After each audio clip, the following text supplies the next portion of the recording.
We've got trade requests galore. Micah Parsons, it's falling apart with the Dallas Cowboys. Terry McLaurin wants out in Washington. Those deals aren't getting done yet. And how about that 2026 Hall of Fame class and more on today's Peacock and Williamson. NFL analyst Brian Peacock and former NFL scout Matt Williamson bring you expert NFL analysis every day in less than 30 minutes. Get an inside look at the NFL on the field and in the front office with elite breakdowns to next-level analysis and in-depth information only for the real NFL fans. This is Peacock and Williamson, and it starts now.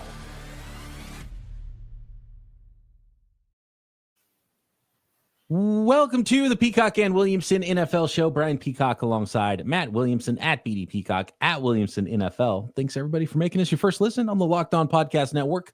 Your team every day. If you're new to the program, welcome. Please subscribe on YouTube and anywhere you get your podcast and become an everydayer because we love hanging out with you every day. Getting you ready for the 2025 season. We've had a football game, Hall of Fame game. Some thoughts there as much as you can take away from a game of that nature. I want to look at the 2026 eligibles for the Hall of Fame as well. And the big news of the day, of course, is Micah Parsons and Terry McLaurin. Those contracts we knew were not going well with those players and those teams striking a deal, but things have gotten a little bit more serious in both of those cases now with official trade requests from those star players from those teams. And we've got to start, I guess, with Micah Parsons. And that's the latest one. There was a report yesterday from Diana Rossini that he was unhappy that talks have fallen apart between the Dallas Cowboys and Micah Parsons, and that maybe even a trade request could be something on the horizon. And lo and behold, the source on the trade request is Micah Parsons himself. So I want to go through the Rossini report. She basically said the Micah Parsons Cowboys relationship had deteriorated to the point where the star pass rusher is considering drastic measures and even a declaration that he is severing his relationship with the team. Per multiple league sources familiar with the situation, the two sides remain far apart heading into the second week of training camp and are not currently negotiating, even though Micah Parsons did show up to camp. And it seemed like there was some good faith maneuvering happening there as camp started. That is all falling apart now. And what really is striking about this isn't I want a new deal or be traded. Micah Parsons said goodbye to the Dallas Cowboys. Yeah, from what I understand, he is a pretty extreme personality. Yeah, I mean, like he was all in on the Cowboys leadership, came back from injury, was a great player. And I think he just kind of flipped the switch and said, you guys aren't giving me where I want, and I'm out of here. And I know that he's caused waves on his podcast apparently too, and not everybody loves that portion of it. And Dallas now has this history of being really late to like the last team to sign CeeDee Lamb, Dak Prescott. Like they wait till the last minute and it gets more and more and more expensive. And I assume the Watt contract is also instigating this to some degree that, okay, he got more than I thought, and I want 10% more than that. And I don't know if you agree, BP, but I think he's the most valuable, either in terms of draft pick compensation or contract or whatever, defensive player in the whole league. When you're factoring in age and what you're getting and what's in front of him, he's my first pick if I get one defensive player. Yes. Oh, no doubt. 26-year-old Micah Parsons is the most valuable defensive player in the NFL, the most valuable non-quarterback. Probably. Yeah. I mean, we could fight Chase or Lyman, right? But I think all the tackles. I'd take him over Jamar Chase. Yeah. He's that much of a difference maker, that much of a freak athlete and player. And you can hear his whole, read his whole statement at Micah Parsons 11 on Twitter is where I'm looking at it. And he says, thank you, Dallas, with some emojis. And he goes, yes, I wanted to be here. I did everything I could to show that I wanted to be a Cowboy and wear the star in my helmet. I wanted to play in front of the best fans in sports and make America's team the best fans in sports and make this America's team once again. A little shot saying that they're not America's team. Yeah, a little bit. Is interesting there, which I find funny. Obviously, not being a Cowboys fan. Cowboys fans would be like, hey, wait a second. Whether you're here or not, we're still America's team, gosh dang it. The team my pops and I grew up cheering for in Harrisburg, PA, and so it's a really long statement. I saw it was super long. Yeah, and he's basically like, I don't want narratives created by the media, so he made his own statement and put it all out there. And he said, not one demand has been made by my agent about money, years, or anything else. Still, I stayed quiet. But again, after repeated shots at myself and all the narratives, I have made a tough decision. I no longer want to play for the Dallas Cowboys. My trade request has been submitted to Stephen Jones personally.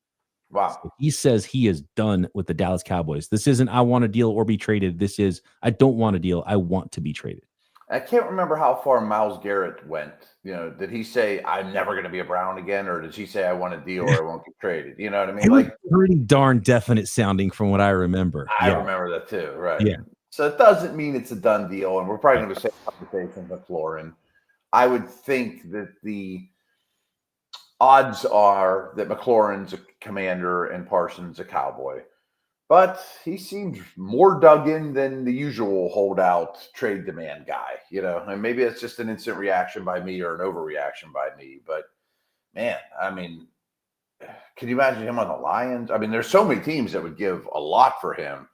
And the days of 2 first-round picks for Khalil Mack or Jamal Adams and paying them seem to be over, unless it's for this guy.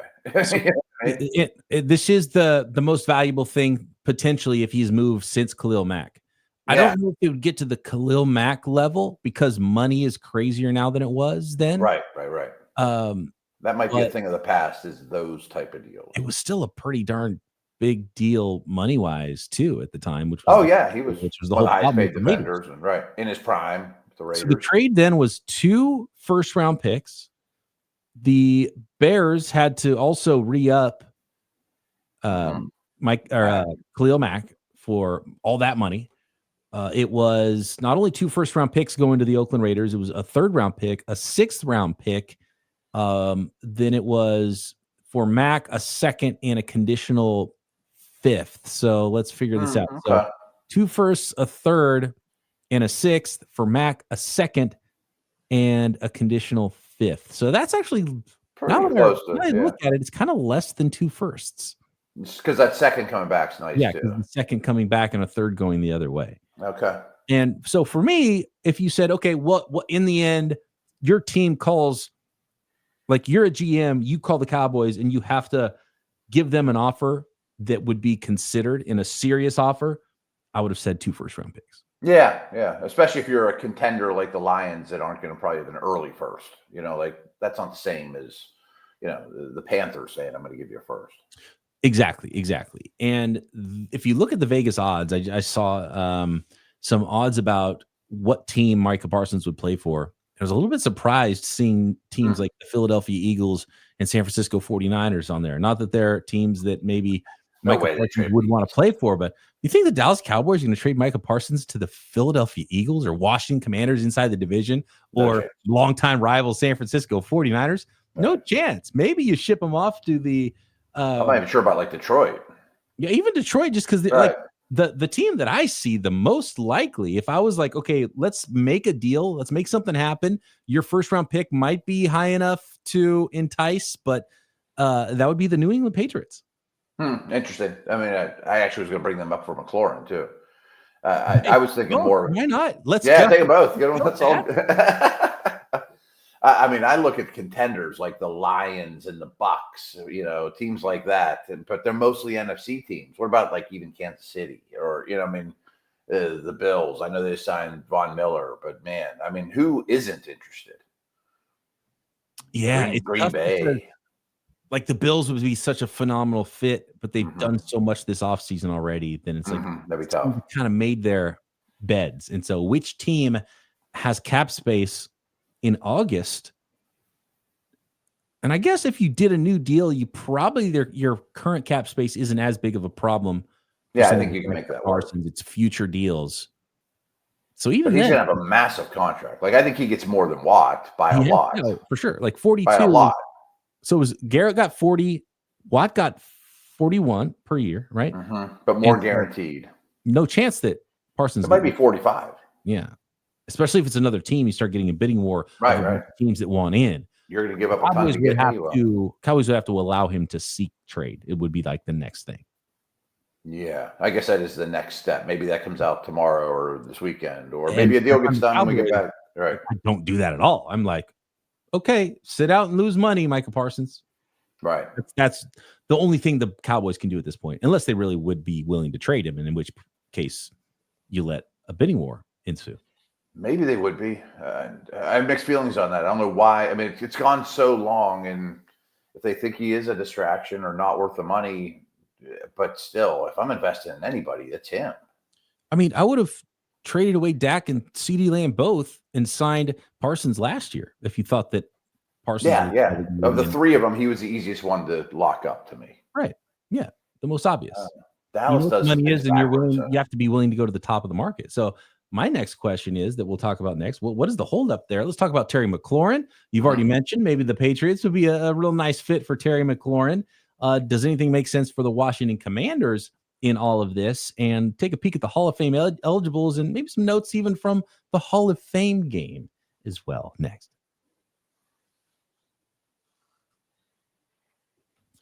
This episode of Peacock and Williamson is brought to you by Monarch Money. And if you've ever wished that managing your money felt easier, well, now it can with Monarch Money. Whether you're growing your savings or planning a big purchase, Monarch puts you in the driver's seat. It's like having your own personal CFO, giving you full visibility and control over your finances. Monarch Money is more than a budgeting app. It's a complete financial command center. You can track all your accounts, shared and personal, all your investments, all your spending, all in one place. So in addition to managing your money, you're also building wealth. And man, having everything in one app makes things so much easier to manage all your money, your day-to-day, your shared accounts. You don't forget about, because sometimes you start tracking these spending, you start to realize, oh man, okay, there is so much I am paying for on the day-to-day, on the week-to-week, on the month-to-month that I don't really need, and it adds up quickly. So take control of your finances with Monarch Money. Use code LOCKEDONNFL at monarchmoney.com for 50% off your first year. That's monarchmoney.com. Code LOCKEDONNFL for half off your first year.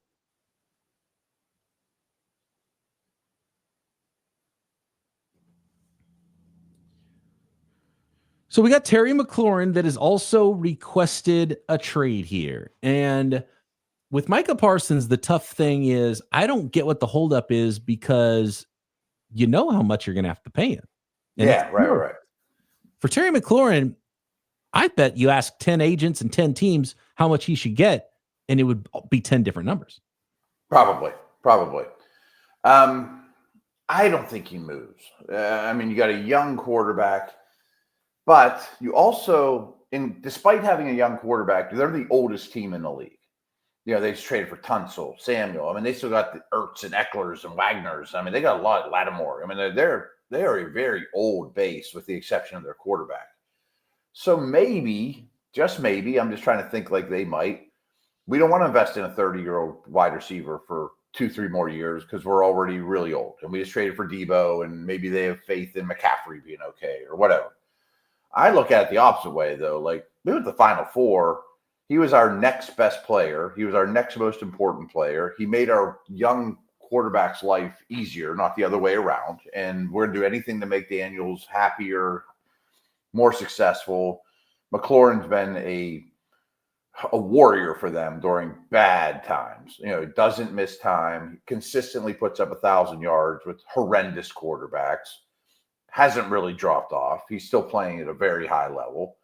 I can't believe that there's an impasse here. You know, like, of course, I've brought this up concerning the Steelers, and I think they're a team that should call. But, I mean, I was at the bar last night with Steeler buddies, and we're talking about it, and I'm like, is he much less valuable than DK Metcalf? You know, I mean, that was about a $35 million deal. They're in the same draft class. McLaurin's 2 years older, but they're the same draft class. I think that's kind of a contractual comp. I think that's not crazy. I think he should ask for that.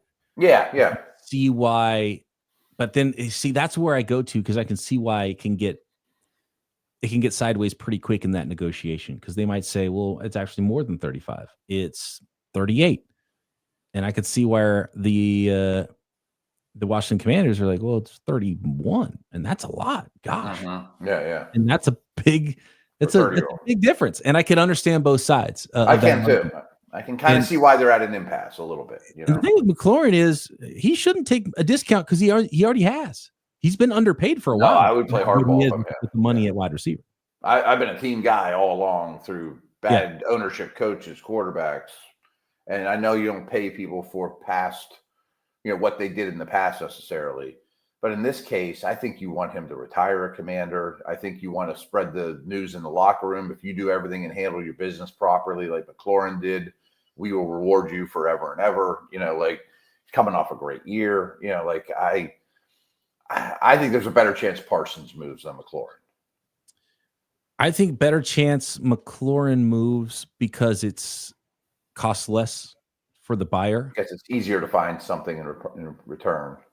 Yeah, and you could probably talk the Commanders into thinking, look, we're going to get a second round pick from McLaurin and then go sign Amari Cooper and pay a lot less, and we'll be fine. The Dallas Cowboys, they won't be fine. No, they won't be fine. That's a good point. And a team has to be willing to go top of the market money wise, multiple first round picks. I think the Cowboys could find it if they want to allow Micah Parsons to seek that trade.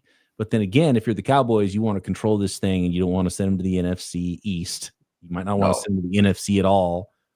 And then does the market dwindle a little bit in that case? What do you think McLaurin costs? Because we went back and forth to this at Sharky's last night. Several people I was with, I just strongly disagree with. They're like, it's going to be a first-round pick. I'm like, no, I don't think so. I mean, A.J. Brown coming off his first contract gets a first-round pick. Tyreek in his prime gets a first-round pick. I think it's similar to Metcalf. Metcalf was a 2. And I think one of the things that, and then looking back at that Khalil Mack trade, I remembered it as being 2 first-round picks, but then I didn't realize there was other stuff. That actually made it less than 2 firsts. And the fact that you have to pay the player also makes them almost a free agent. Teams aren't going to give the most on both ends. They'll give the most in trade or the most in money, but I don't think teams are that willing to give up the most on both ends. Yeah. So I mentioned the Steelers, and I've gone down this road heavily. That first-round pick is off the board for me with the Steelers. I'll give you 2. Yeah. But if I'm the Chargers or Patriots, I have my quarterback in place. Maybe you could pry my 1 away from McLaurin in a 3 or something. Gosh, and I still think that's steep. I don't think they get a 1 out of it no matter what. I would bet a lot that they don't get a first-round pick unless there's something like a second coming back or something pretty big coming back. Pretty big, yeah. McLaurin, let's see. So we had these. So last offseason when the 49ers and the Brandon Ayuk thing was happening, and from what I understand, it was the second-round pick, right, for the Steelers, which was what and was something else, something maybe second and a 5 or something. 5, yeah, it was going to end up being the deal. There was talks that maybe Washington would be interested, and I know Brandon Ayuk is best buds with Jaden Daniels. They played together at Arizona State, and it was like, okay, McLaurin, but it would cost McLaurin plus something to get Ayuk was the idea, and then it was like, well, why would Washington do that? I would understand if they traded a second for him or they traded McLaurin for him, but you're going to trade McLaurin and a third for Brandon Ayuk. But at the same time, it was like, I think Brandon Ayuk was worth more, younger. At the time, yeah. At the time, right. I would rather had Ayuk than McLaurin 365 days ago. So if Ayuk was a 2 plus a little more than McLaurin's 2 seems like, yeah, I think a 2 is the right compensation. But at the same time, if you're the Washington Commanders, you'd be like, we don't want to trade him. So you'd have to give us a 1, first of all. We can't have this conversation. And then the other team on the other line of the phone would probably say, well, actually, we were thinking a 3 because we I don't know. I guess we're not going to have that conversation. Yeah. So that's kind of where this is. And with Micah Parsons, maybe get a young receiver back with a 2 or something. Like I've thrown out Calvin Austin in a 2. Right. Yeah. And see, that would start to make some kind of sense. With Micah Parsons, the opposite, where it's like you're talking to Stephen Jones on the phone. He says, well, obviously we'd have to have 2 first-round picks coming back. And the other team would be like, well, yeah, obviously. But what else is it going to be? You know what I mean? Right. Okay. I think all the Parsons easier to get to that table. Yeah, the Parsons conversations are so much easier because he gets the most. With McLaurin, I could just see it's just all over the map what the valuation is. Yeah. I equated it to Metcalf and I like how you equated it to Ayuk too. Like those are recent comps that are in the neighborhood, and it's not for a 1. They're not the top receivers in the league, but they're really good receivers. They're real good, right? Be your main guy. Next, Trey Lance. Not dead yet. Wasn't bad. Looking good in the Hall of Fame game. Speaking of Hall of Fame, what about those eligibles for 2026? We're going to start having some really, really high-end Hall of Fame classes coming up starting in 2026. Let's get to it. Talk about some names next.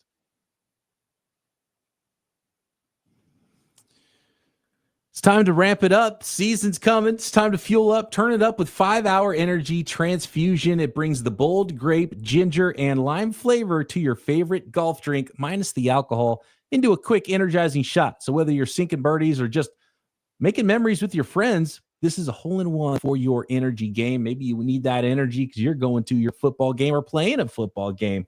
Whatever it is, let's be honest, some days, maybe you just need that extra boost to stay sharp and stay energized. I know I need it when I'm on the golf course, and especially when I'm trying to walk all 18 holes and not take a cart, which is what I've been trying to do. Get a little bit better shape on the golf course. Little pick-me-up absolutely helps. And if you go to 5hourenergy.com, that's the number 5hourenergy.com, you can use our promo code. Locked On Golf is the code to receive 20% off your order. That is Locked On Golf. Get that golf transfusion flavor. If you don't know what the transfusion is, grape, ginger, lime flavor. It's become the most popular drink on the golf course to order. And this offer is only valid until September 30th on one order and cannot be used with other promotions. The code is not good on subscription orders. So whether you're meeting up with your friends or trying to turn 18 holes into 36, get the energizing boost you need to power through. Order transfusion flavored 5-Hour Energy shots today.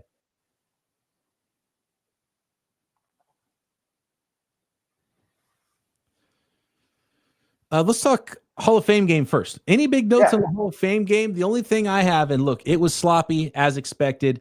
It's the game you can take the least away from on the entire NFL schedule. Even other preseason games that you can't take a lot away from, you can take even less away from the Hall of Fame game. And as witness to that, how sloppy it looked out there. But Trey Lance. Yeah, there's a little bit takeaway. Yeah. Jim Harbaugh pounded on his shoulders, giving him some confidence. I've talked about it before. That is Jim Harbaugh 101. Yeah. Power as a head coach is making his quarterback as confident as possible. And I think Trey Lance needs that as much as any quarterback in the entire NFL. And he saw some confidence, started slow, some rolling out a little bit, throwing it short, dump down to the running back, dump it off to the tight end, hits Will Dissly for a touchdown. Then you start to see some bigger throws and nice touch down the field. He was 13 of 20 overall for a couple of touchdowns. Led multiple drives down the field. One of the drives ended in a missed field goal. Really nice day for Trey Lance out there. Yeah. Now, again, let's not get crazy, but I thought he was very poised, calm, checking down, knowing where to go with the football, and confident looking. And it's kind of funny. I mean, I went to Sharky's, and the Hall of Fame game's about to kick off, and I'm sitting next to my good bud, and he's like, getting kind of nervous. I'm like, what do you care about? He's like, bet the Chargers, man. I'm like, you bet the Hall of Fame game? I'm like, and he's like, yeah, it's a Harbaugh. The Harbaughs care more than anybody about preseason. Trey Lance is going to start, and the Lions don't care one bit. I'm like, and they're getting points. I guess the Chargers were a dog. I'm like, what? So opening kickoff, Lions fumble the opening kickoff. Lance goes right down the field, 7-0. I'm like, this is the best bet ever. I wish I'd have got in on it. He's handing it to a Marion Hampton and throwing to Dissly and Zion Johnson, and these guys are blocking for him. They have good guys out there. But I do think the real takeaway is Lance looked comfortable, good, rooting for him, And I like that he got a lot of run, and he had 20 attempts. And I was a little bit bummed out that Hendon Hooker didn't have a lot of run, had 6 attempts. I was like, why did he start? And I was like, why is Hendon Hooker not on the football field? Gosh dang it. Right. Why do we want the bad Allen starting that have been around forever instead of the guy we need to see the least of in the NFL is Kyle Allen. The guy we need to see most of is Hendon Hooker. And it made no sense to me. You're right. I mean, I know that they're kind of just going through the motions, but put the guy out there that might get something out of it. Yeah, exactly. That's the only take I have from. Yeah, me too. But keep an eye on Lance. Who knows? How about this? It's funny. I had a good talk with Wig today, though. Like, we were talking about Richardson and Lance, and they didn't have any experience in college. And I think it's more and more obvious that Nix and Penix and Daniels, these guys that have tons of experience, are doing better.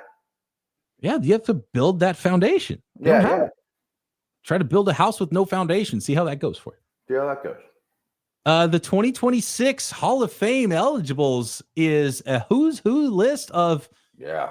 I mean, slam dunks. There might These be next couple of years are pretty crazy. Yeah, we might see a bottleneck now with how many guys are eligible. And it looks like Bill Belichick might be eligible as well.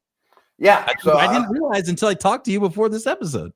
We went through this on my Steelers show, and I was like, what do you mean Bill Belichick's eligible? So I thought this past class was really weak. I mean, Sharp and both Allens were like the definition of, we really reaching here for Hall of Famers.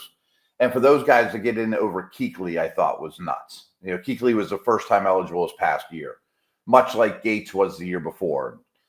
Gates and Kuechly are Hall of Famers to me. So Kuechly, I think, will be very much in the mix this coming year. But here's the Belichick thing that I dug up was, so there's a new rule change. They changed it from a 5-year waiting period to a 1-year waiting period, which means Belichick, who did not coach in 2024, could be inducted in 2026, assuming he doesn't take a head coaching job before then. So if he comes back in the league, it's all bets are off, and then he goes back. But he's got to go, right? You know what I mean? Oh, he's got to go the first time he's eligible. So if he's eligible, he's in. So he's in, right? To me, Bill Belichick's easy lock, and he already has a different job, so he's not going to coach in the NFL this year. So that's done. No, he could take one this offseason, I guess. I mean, if NC doesn't work out and he takes over for the Panthers, or still another offseason to where he could do that before that gets done. It could screw it up, right? Because he can't be in the league when he gets inducted, I guess. And they do it because coaches are old and they don't live as long as players that are just retired, obviously. Yeah, what can happen in that 5-year buffer? A lot can go wrong. So how about these eligibles? Drew Brees in, right? I mean, lock it up. Lock it up. The first time you're eligible, you got to get in if you're Drew Brees, and that, I've preached that. It's almost like, to me, there's either first ballots or none as far as Hall of Famers go, and there's a ton of first ballots in this year's class. My man Larry Fitzgerald in. Easy. I mean, easy. Yeah. I mean, that's not even a conversation. I mean, like, both those guys are ahead of Kuechly. I'm not sure if they're ahead of Belichick, but those three are a slam dunk. And to me, Kuechly's really close. We recently had a Frank Gore conversation. We can go back and forth forever on it, but he is the third all-time leading rusher. I mean, that's a pretty strong case. He's going to get in. Now, does he get in this year? Yeah. Maybe not, and maybe not because some of the other names, it gets difficult, because I'm like you. I believe Kuechly probably gets in and deserves to get in, and Belichick, Fitzgerald, and Brees are locks. So that only leaves one more spot after Kuechly. If you can only have 5 Hall of Famers. So maybe it's Gore. I don't think it's my guy, Marquise Pouncey. I mean, I think he had a really, really good career. He might get in 5 years from now, 10 years from now.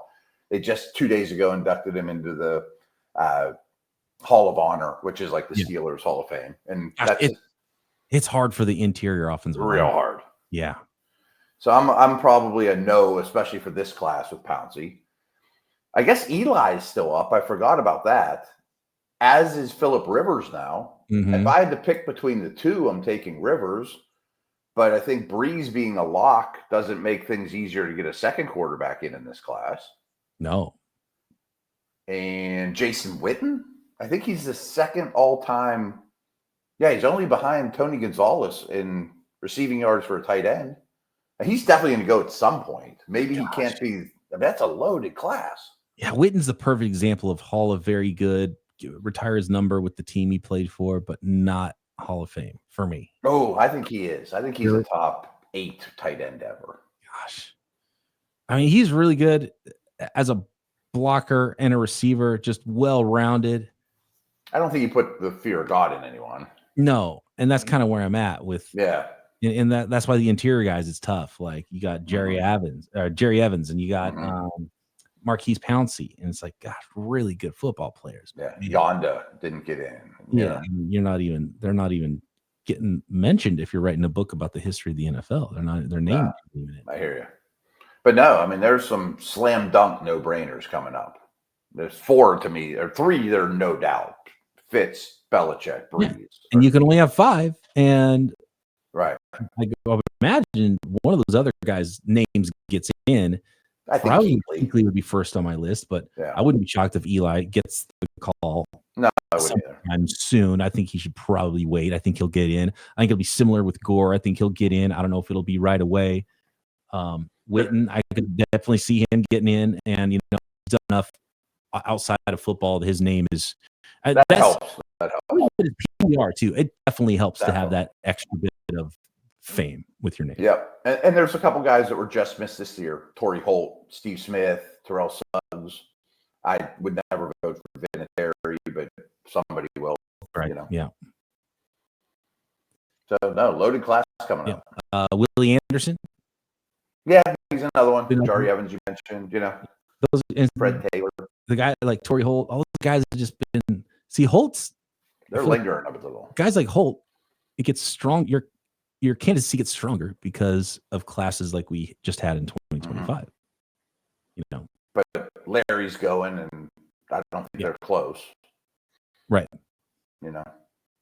So 3 absolute locks, and only 2 other spots. And I could see any of the other guys going in, but I would also hesitate maybe to really put my full endorsement behind anybody else. Yeah, I went through it, and even the year after that has 3 or 4 slam dunks. The year after that has 3 or 4 slam dunks. We got like Brady and Gronk and Donald and Roethlisberger, and a lot of these guys are on the horizon that are going to be no-brainer types. Gronk and Brady are the same class?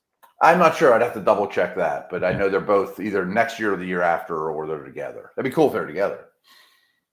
There you go. What do you think? Who are your Hall of Famers for the 2026 Pro Football Hall of Fame class? And of course, make sure you are subscribed up on YouTube or anywhere you listen to this podcast. And Matt and I back Monday here. Peacock and Williamson.